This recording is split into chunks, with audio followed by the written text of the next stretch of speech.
આજે સુરત મહાનગરપાલિકાનું જે પરિણામ આવ્યું છે, સુરતની જનતાએ જે નિર્ણય લીધો છે એ નિર્ણય શિરોમાન્ય.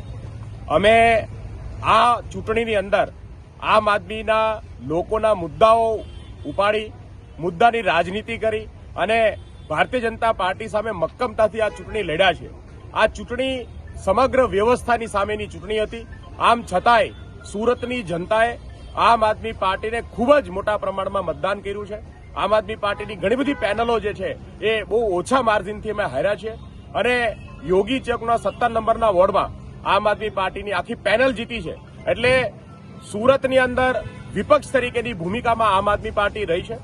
સુરત સિવાય સમગ્ર ગુજરાતમાં આમ આદમી પાર્ટી પહેલી વખત આટલી મોટી પ્રમાણમાં ચૂંટણી લડી ત્યારે આજે મોટા પ્રમાણમાં 400થી વધારે ઉમેદવારો આમ આદમી પાર્ટીના ચૂંટાઈને આવ્યા છે.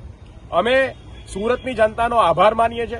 હું આમ આદમી પાર્ટીના તમામ કાર્યકર્તાઓ, તમામ યોદ્ધાઓ કે જેણે આ ચૂંટણી ખૂબ જ હિંમતથી, ખૂબ જ ધગશથી અને ધોમધખતા તડકાની અંદર પણ ખૂબ જ મહેનત કરી અને આ લડાઈ લડ્યા છે.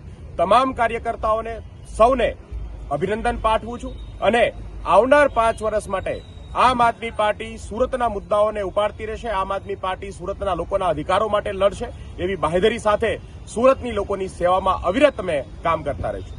જય હિન્દ, જય ભારત.